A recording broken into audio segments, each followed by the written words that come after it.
Hey, it's Penny here to talk about the last 4 books that I read in March. So I did already do like a full wrap-up of all 18 books that I read in March, but that was going through them quite quickly. This one I just want to give a little bit more detail about those last 4 books that I read. Now sadly, the first 2 I'm going to talk about were both 1-star books, but there is a 4 and a 5-star book coming after that, so don't feel like this is going to be negative the whole time, just in the beginning. So the first book that I have to talk about is Elysium by Jennifer Marie Brisett.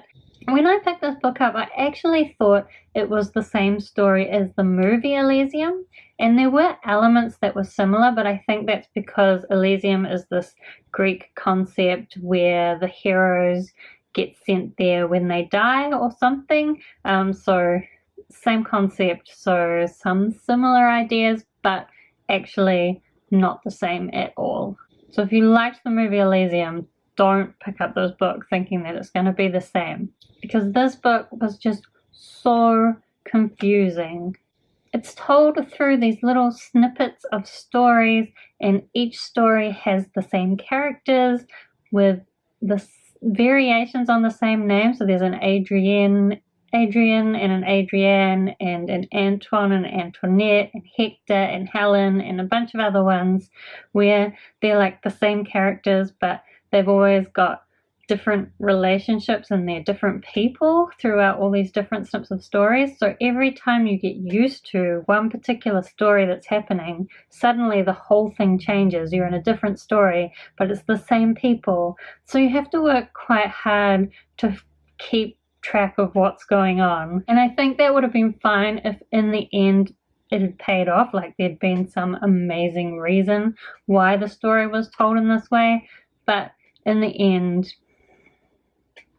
the actual reason was just a bit weird. There was also throughout the story like repeated elements of the story, and like there's this song that keeps being repeated and just certain lines that characters say several times throughout the book.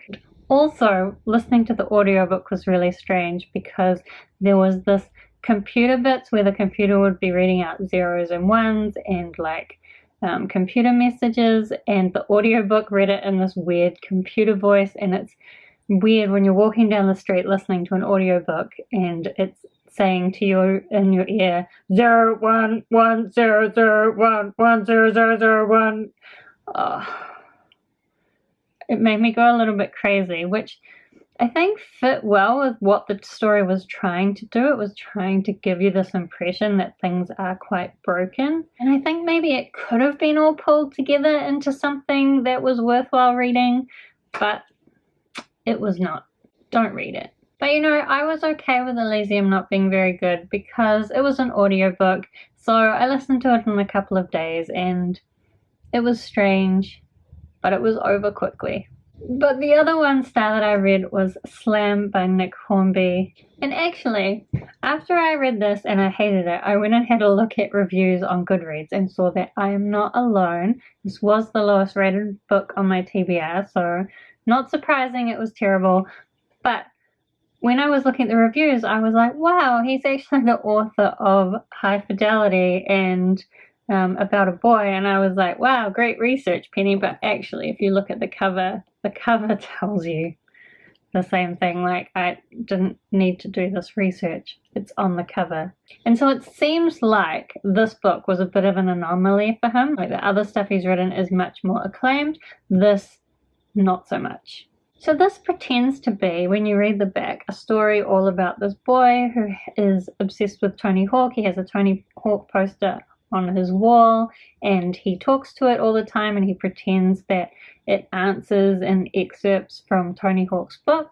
But actually that part of the story was so pointless and unnecessary and really added very little to the story that it could have been deleted. So that was quite misleading. What it's actually a story about is teen pregnancy. It's probably spoilers to say that, but like, I'm not recommending you pick this book up, so I'm spoiling you, so you'll be discouraged from picking this up. I mean, I do think that the relationship in this book was probably realistic, but it was definitely not satisfying. And throughout this book, the main character pretty much learns nothing, despite the fact that there's this specific time travel element of the story where he's supposed to be going into the future and learning from what he sees there. He still comes back and he's hardly learnt anything. I think he was just a generally shitty little teenage boy, and again, maybe it was realistic, but I don't want to hear from a stupid shitty teenage boy, especially if he's not going to learn to be better. So yes, the characters, no depth, no development. The plot was really unfocused and pointless since nobody learned anything. And the writing style, I felt like it was written by a teenage boy who can't write, which again, points for authenticity, but why would I want to read something like that? The answer is I would not want to read something like this, and so I will be getting rid of this book. But thank you to my sister for lending it to me so I could read it. So I did read this on the same day as my 5-star read, and that is Big Little Lies by Liane Moriarty. So it was quite interesting to read them right next to each other and to be able to compare them, because while Slam was the lowest rated on my physical TBR, this was the highest rated. So it's not just me that's saying that one was awful and this one was great. It's the general consensus. So in this one, the characters, they felt really realistic and quite well developed, and they changed and learned things throughout the story. And I really loved the characters. Like, I wanted to be a part of the friend group, although there were some characters that I really disliked, but you're supposed to dislike them. But it was a mix. It's not just like, wow, all these people are shit. I'm being really unfair to Slam, really. It's just slowly working out in my brain to be worse and worse. Also with this, I thought the author did a really good job of making each of the women have their own voice. Even though they have a lot of similarities, they still felt like their own people. And the way that this was structured really built the suspense. So it lets you know right at the beginning that someone's going to die at the end of the story. So you're feeling that suspense the whole way through the story. And it tells you like these little interview snippets of all the different parents from the school that this is set at, giving their opinions of the murder and the events leading up to it. And again, all of those characters in the interviews all had their own voices and personalities as well. So it was really well developed. And as well, this has multiple plot lines. Each of the mothers has their own story happening, and they all wove together really well. You've got stories of domestic abuse and rape and bullying. So in some ways it's a really heavy book, and I still thought it handled those heavy concepts really well while still being quite a fun book to read. I just think this book took so many things and pulled them together so well. And even though it isn't a genre that I normally would read much of, I really liked it. Then lastly, the 4-star read that I had at the end of March was Muse of Nightmares by Laini Taylor.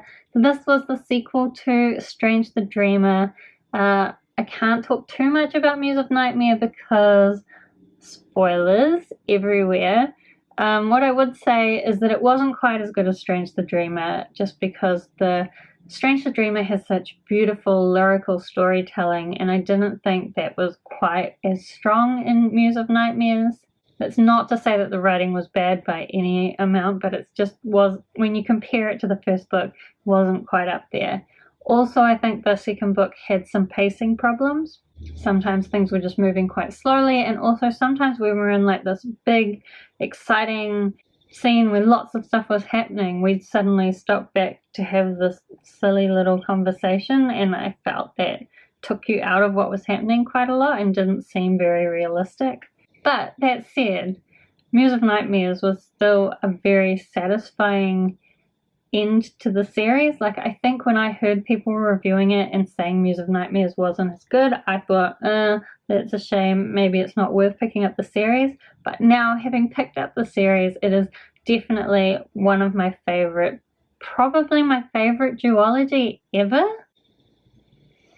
I'd need to think about that a little bit to confirm, but possibly. So those were the 4 books that I read at the end of March. Half and half. 2 were terrible, 2 were amazing, my favorites.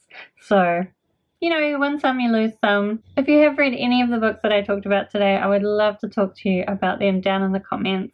Thank you so much for watching. I hope you have a great day, and I will see you later.